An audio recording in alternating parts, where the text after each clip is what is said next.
Olá, este é o Conexão GAP, conectando você a diversos assuntos da sociedade. Com entrevistas, perguntas dos nossos internautas, dicas GAP e reflexão sobre temas atuais, que com certeza vão levar muito conhecimento para você. Não sai daí, pois o Conexão GAP já está no ar.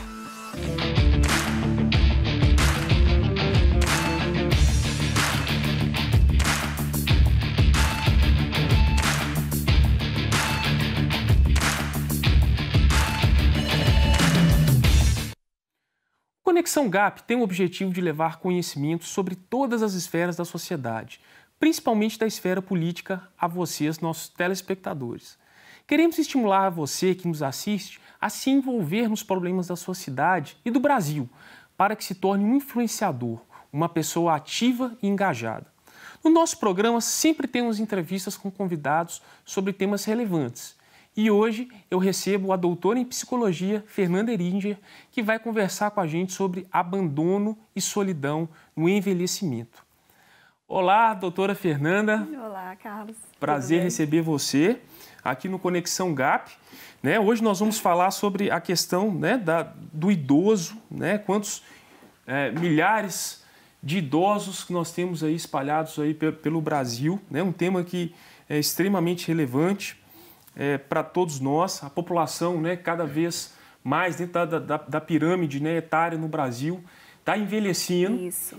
Então, um tema extremamente importante, fundamental para nós discutirmos. Fernanda, eu gostaria de começar com uma pergunta que é muito comum nós ouvirmos as pessoas falarem assim, que no envelhecimento a tendência é que as pessoas se sintam mais sozinhas, fiquem com medo de que isso aconteça. É algo que, à medida que a vida vai passando, é um medo que creio que é natural, as pessoas terem. Mas até que ponto que isso é verdade? Isso é realmente algo que acontece no geral? Nós temos, como você disse, esse avanço do envelhecimento populacional e muitos estereótipos ainda negativos sobre o que é o envelhecimento permeia dentro da nossa sociedade. E isso não é em vão. Por quê? Porque os próprios cientistas, até muito pouco tempo, a gente pode falar até mesmo 1970, por aí, tinha só uma visão de que o envelhecimento é um processo unicamente de declínio e também de solidão, de depressão.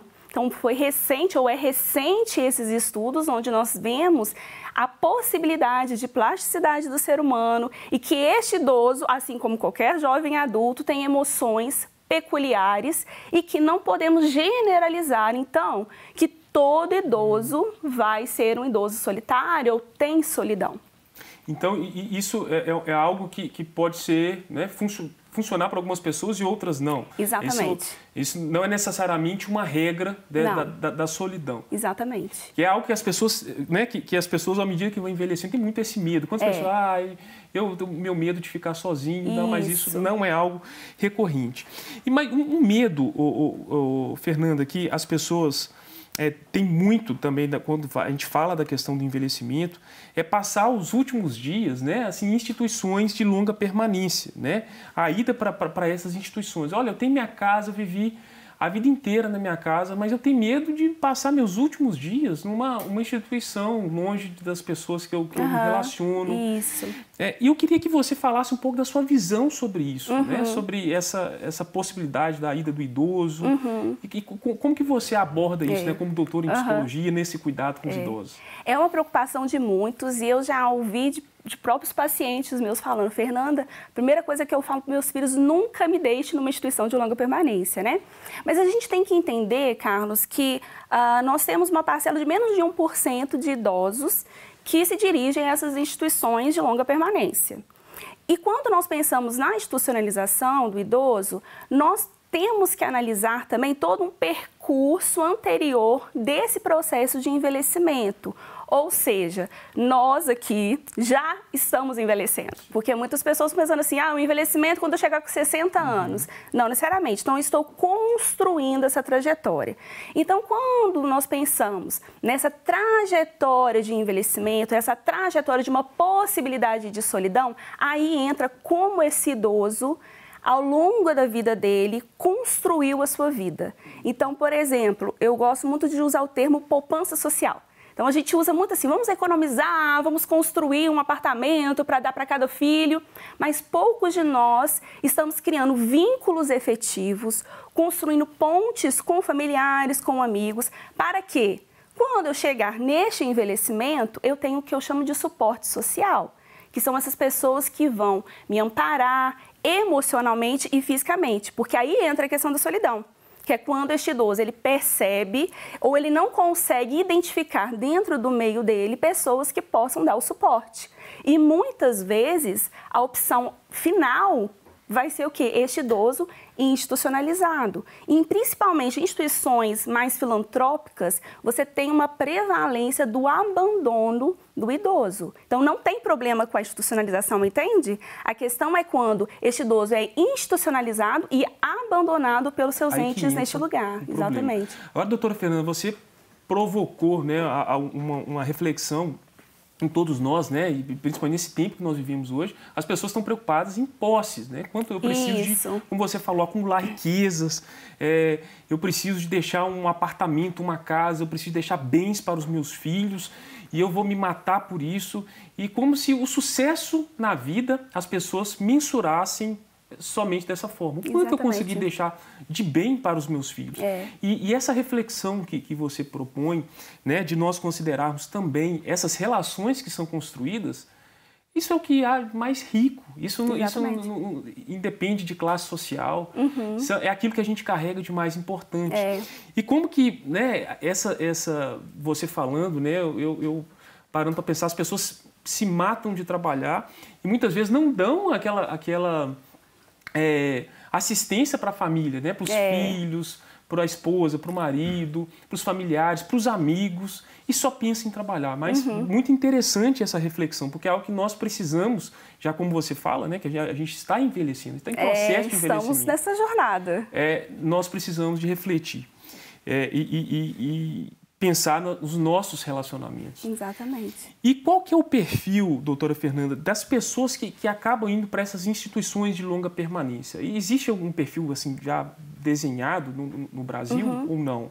Tanto no Brasil como em muitos países desenvolvidos, principalmente, mais uma vez, voltando para essas instituições mais de caráter filantrópico, nós temos idosos de baixa escolaridade, com uma baixa renda, idosos com algum tipo de demência, que passaram por alguma queda e dessa queda eles perderam a autonomia e a independência. Então, por isso é muito importante a prevenção. Então, já toquei no primeiro ponto da prevenção social, como construímos essas redes, e temos essa prevenção da saúde, porque quanto maior essa debilidade, essa fragilidade do idoso e atrelado a essas outras características que eu coloquei, há uma maior probabilidade de institucionalização. Mais uma vez, eu falo, não necessariamente porque este idoso foi abandonado, mas é porque os seus familiares não têm como de largar, vamos dizer, tudo para darem conta deste cuidado. E dentro da instituição, muitas vezes, eles vão ter uma atenção muito melhor do que se estiverem dentro da sua própria família. A gente pode quebrar aí talvez um preconceito que as pessoas têm em relação a essas instituições. Exatamente. Mas aí pegando esse gancho, então o que os familiares eles devem observar nessas instituições? Ao chegar na conclusão, olha, o meu pai ou a minha mãe, ele precisa de cuidado e vai ser melhor cuidado do que se ele estivesse aqui sozinho, talvez na casa que ele mora. Mas quais são as atenções? O que os familiares devem observar nessas instituições? Olha, olhar se a documentação deste local está totalmente organizado, pegar pistas com familiares de idosos que estejam dentro deste local, identificar como é a higiene deste lugar, qual é o ritmo de vida. Por exemplo, é muito comum você tem instituições que são muito padronizadas, ou seja, somente a equipe técnica do ambiente que dá ordens, que direciona tudo que tem que fazer, até onde que coloca a pasta de dente. Agora, em lugares, a gente entende para a qualidade de vida do idoso, onde ele tem um pouquinho mais de liberdade, ele escolhe onde ele vai colocar um enfeitezinho, uma foto, ou seja, ele tem um ambiente de privacidade, isso também é muito importante. Então, são fatores que podem ser analisados, a equipe, né, que é constituída ali, você tem cuidadores, quanto tempo, equipe de enfermagem, qual é a frequência que médicos vão para este lugar, tudo isso pode ser observado para o familiar que deseja fazer essa transição com o seu parente. Acompanhamento psicológico também, né? Porque eu creio comum. que existe uma transição, pode ser um pouco complicada, né, para o idoso. Então, existe também instituições que dão todo esse apoio psicológico para essa transição. Isso. Você tem instituições que fazem até essa transição gradativa, né? Então o idoso fica um dia ou fica um período do dia e aí vai aumentando a presença desse idoso ali. Nunca se esquecendo que aumentar a presença do idoso não significa que este idoso vai ficar sozinho ali. Esse familiar precisa e por lei ele também é garantido que tem essa assistência, né? E essa seria minha próxima pergunta. Então, qual que é a relação depois que o idoso ele vai para essas instituições? Como que é o acesso dos familiares a essas instituições? Qual a regularidade que isso deve acontecer por lei? Ou qual o acesso? Porque muitas vezes o local que o idoso vai ficar é perto do trabalho, ali do familiar, e ele deseja fazer uma visita ali diária. É possível que isso seja feito ou existem limitações quanto a esse tempo de visita? Como que funciona geralmente? Até isso é um bom fator de ser avaliado na hora da escolha da instituição, né? Então, o familiar já pode saber, olha, como que eu posso? Ele realmente vai entender que essa é a casa dele? Ou seja, eu posso chegar em qualquer momento nessa casa dele? Tem outros que separam o horário do dia para poder fazer as visitas. É mais intensiva a presença das visitas durante os fins de semana na maioria das instituições. Mas o melhor é que você tenha essa abertura e a grande maioria das instituições permitem isso. Por quê? Porque facilita o manejo, ou seja, o cuidado dessas pessoas que estão cuidando desse idoso é melhor quando esse idoso ele se sente bem em estar recebendo sua família. Então, para eles é até bobagem negar a presença desse familiar ali. Então, não tem uma quantidade de dias, Carlos, específicos, a gente falar assim, quantos dias da semana? Não temos uma questão numérica, mas qualitativa. Não adianta ficar ali 4 horas e não ter um diálogo adequado com esse idoso. Melhor você ficar meia hora, às vezes 2 vezes a semana, e que você realmente estar junto com este idoso. Vai fazer visita. Qualidade. Exatamente. Aqui tem gente que vai fazer visita e está no celular. Pai, peraí rapidinho, né? Então, isso não é uma visita adequada e um tempo de qualidade com esse idoso. Fernanda, um tema que é relacionado a essa questão, que muitas pessoas podem estar se perguntando agora, em relação ao pagamento de benefícios dos idosos. Essas instituições, elas podem ter acesso ao cartão de benefício para fazer o saque desse recurso ou não? Como que funciona nessa questão? Isso tudo acordado nessa entrada do idoso na instituição, né, com os familiares ou com o próprio idoso, porque tem muitos idosos que fazem o movimento, né? Olha, eu não dou conta mais de viver sozinho, eu quero ficar aqui. Então, tem todo esse movimento. Então, você tem um acordo inicial de quanto esse idoso consegue contribuir ou pode contribuir. O que nós temos hoje, em termos de lei, é que não pode ultrapassar o valor de 70%. Então, pelo menos 30% do benefício que o idoso recebe tem que ficar com ele.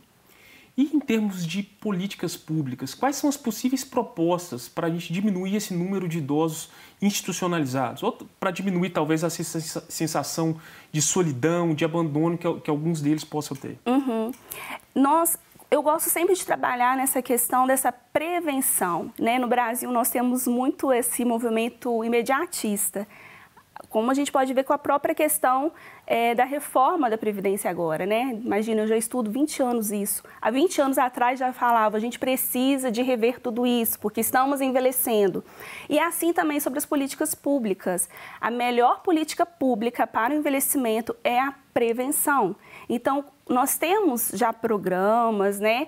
O próprio SUS, nós temos os programas da saúde da família, que têm o objetivo de cuidar dessa família, orientar essa família e orientar o processo de envelhecimento dessa família e não necessariamente só atingir o cuidado com o idoso. Então, essa é uma boa estratégia política, pensarmos mais nessa prevenção e nesse cuidado paulatino do que somente pensar depois em intervenções curativas com o idoso. E para a questão da solidão, do isolamento, esses programas que nós temos, por exemplo, aqui em Belo Horizonte, as academias da cidade, né?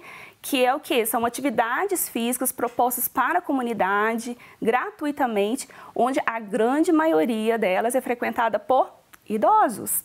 E é muito interessante porque os idosos não vão necessariamente para fazerem atividade física. O que eles estão buscando? Contato social. Eles querem conversar, então os professores, os educadores físicos ficam até nervosos às vezes. Gente, fica quieto, faz silêncio. Mas aquele momento é precioso para eles, porque às vezes eles estão o dia inteiro em casa sozinhos. E aqueles 40 minutos é a transformação diária deles para o quê? Diminuir qualquer sintoma de solidão ou mesmo sensação de abandono. Doutora Fernanda, eu gostaria que, para a gente encerrar, que você deixasse uma mensagem, né, ao nosso telespectador que está preocupado, né, com o envelhecimento, que tem essa preocupação do sentimento de solidão, e que você deixasse uma mensagem para o nosso telespectador. Ótimo, é um prazer. Pessoal, quando nós pensamos na solidão, a solidão ela é bem subjetiva, ela é uma avaliação subjetiva. Então, muitas vezes nós temos pessoas ao nosso redor, sabe aquele famoso, estou cheio de pessoas, mas ao mesmo tempo eu não tenho ninguém? Então, muitas vezes eu tenho pessoas ao meu lugar, mas eu não percebo nessas pessoas o apoio, o amor e o afeto que realmente eu gostaria de receber. Então, a minha dica para você é que você reflita nesse momento, você idoso ou você que está nesse processo de envelhecimento, será mesmo que eu não tenho ninguém a contar? Ou será que existem resistências minhas? Eu vou dar um exemplo de uma resistência no idoso, que é o seguinte, de falar assim, eu não quero preocupar os meus filhos, eu não quero ser um peso para os meus familiares, eu não quero trazer problema para os meus filhos porque eles já têm os problemas deles. Esquece isso. Nós precisamos de nos relacionarmos. E você sabia que quando a gente ajuda a solucionar problemas dos outros, nós temos uma sensação de bem-estar fantástica. Então, toda vez que você se preocupar que você está sendo um peso para o seu familiar, lembre que você está também proporcionando a essa pessoa um bem-estar e uma sensação de estar fazendo o melhor para alguém, tá bom? Fernanda, excelente. Muito obrigado pela sua participação. Infelizmente, o tempo é muito limitado. Rápido. E muito obrigado. Nós esperamos você nas próximas entrevistas. Ótimo. Pessoal, agora nós vamos para um breve intervalo, mas daqui a pouco estamos de volta com mais Conexão GAP. Não saia daí.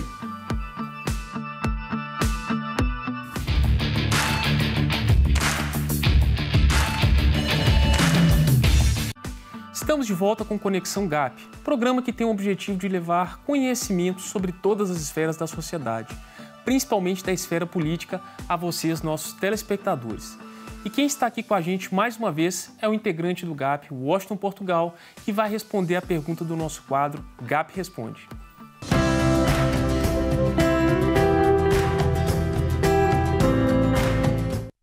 Washington, seja bem-vindo mais uma vez ao Conexão GAP. E qual é a pergunta de hoje? Olá, Carlos. Olá, galera do Conexão GAP. É um prazer estar aqui com vocês mais uma vez. E a pergunta de hoje vem daqui mesmo, de Belo Horizonte. E quem mandou foi Heloísa Almeida. E Heloísa pergunta assim: qual motivação podemos encontrar na Bíblia para cuidar de pais idosos? Olha, Heloísa, que pergunta interessante, viu? E para te responder, vou recorrer à história de José, filho de Jacó. Bom, por mais de 20 anos, José ficou sem ter contato com seu pai. E quando teve a oportunidade de estar com seus irmãos e descobriu que seu pai estava vivo, logo mandou avisar a seu pai que viesse ao seu encontro e que iria suprir Jacó e toda a sua família com alimento e local para morar. Isso é um sinônimo de amor e cuidado, como vemos no mandamento do Senhor em Êxodo 20:12. Honra teu pai e tua mãe, a fim de que tenhas vida longa na terra que o Senhor teu Deus te dá. E ao saber que seu pai estava se aproximando, José mandou preparar sua carruagem e foi ao encontro de Jacó. E assim que o viu, correu para abraçá-lo e chorou longamente. E o que mais poderia ter motivado José de cuidar de seu pai idoso? Bom, por mais que o amor e a dívida de gratidão que José tinha por seu pai fossem, sem dúvida, um motivo muito forte, ele também tinha um grande desejo de agradar a Deus, honrando seu pai. E Deus se agrada muito disso. De fato, Heloísa, o amor a Deus e o temor que temos a Ele nos motivarão a cuidar de nossos pais idosos, ou até mesmo de outras pessoas de idade mais avançada, que necessitam de nossa ajuda, não importando os desafios que essa atitude maravilhosa possa envolver. Bom, então é isso, Heloísa. Espero que eu tenha respondido a sua pergunta. E você também quer participar do GAP Responde? É muito fácil. É só seguir o nosso perfil no Instagram, @gap.nec, enviar um direct para a gente com sua pergunta e cidade, acompanhadas da hashtag GAP Responde. Até mais! Washington, muito obrigado por mais uma vez ter participado do nosso quadro GAP Responde. E como este programa gosta de levar muito conhecimento para você, não pode faltar a nossa dica GAP do dia. E quem vai dar a dica de hoje para a gente é a integrante do GAP, Miriam Caetano. É com você, Miriam.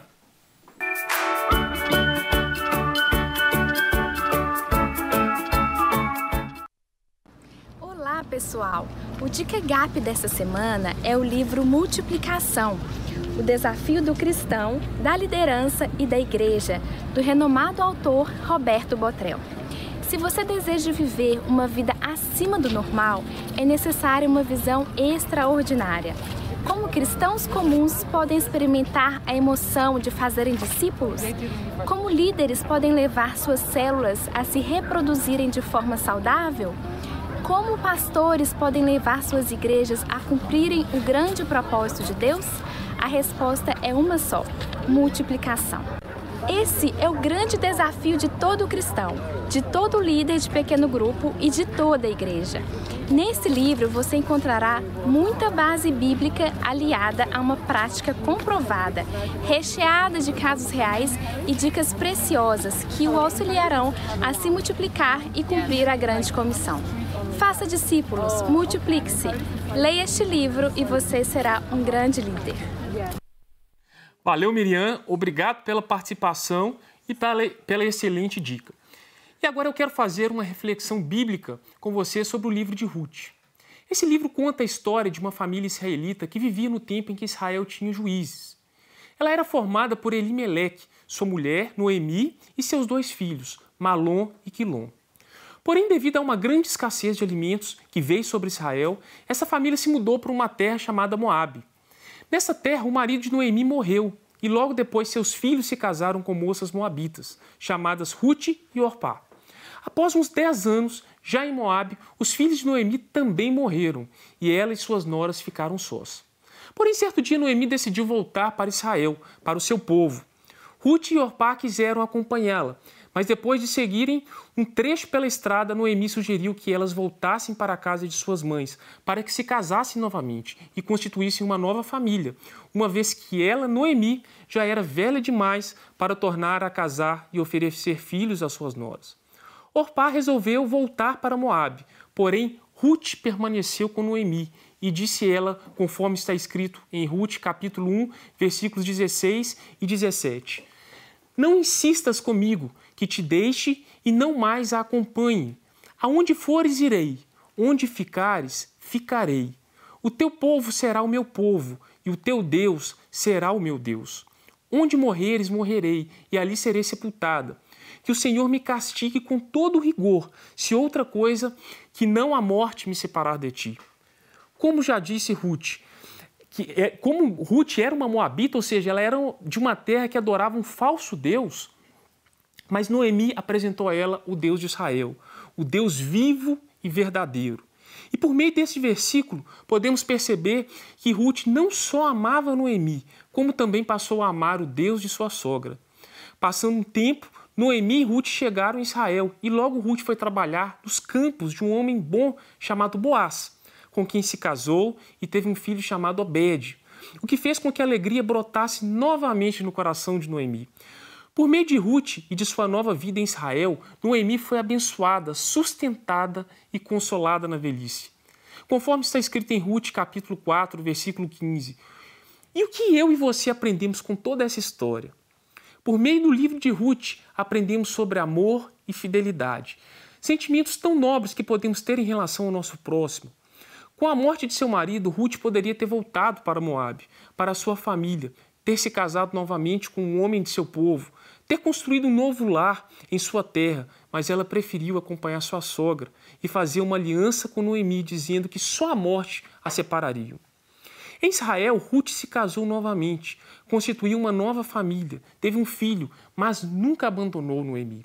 Nunca deixou de amá-la, de se importar com ela. Pelo contrário, Ruth foi fiel até o fim. A aliança que fez com a sua sogra foi tão grandiosa. Espero que você e eu possamos aprender com a vida de Ruth, que não venhamos abandonar aqueles que já se encontram na fase da velhice, que tanto necessitam do nosso amor, cuidado, carinho, consolo, da nossa atenção e companhia. Que assim como Ruth, possamos ser fiéis até o fim, que possamos ser instrumentos de bênçãos, sustento, alegria e renovo no envelhecimento não só para os idosos de nossas famílias ou que estão próximos a nós, mas também para aqueles que se sentem sós e abandonados em asilos. Eu espero que você tenha sido edificado por essa mensagem e reflita muito no nosso comportamento para com as pessoas que estão ao nosso redor. Então é isso, pessoal. Hoje nós vamos ficando por aqui, mas eu te espero no próximo Conexão GAP.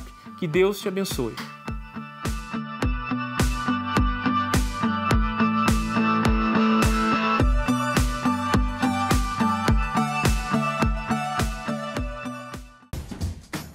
Não quer ficar um segundo por fora da nossa programação? Agora você pode nos acompanhar através das plataformas digitais. Não perca tempo, acesse, curta e siga-nos. Fique por dentro de tudo o que acontece por aqui. Rede Super, inspirando você.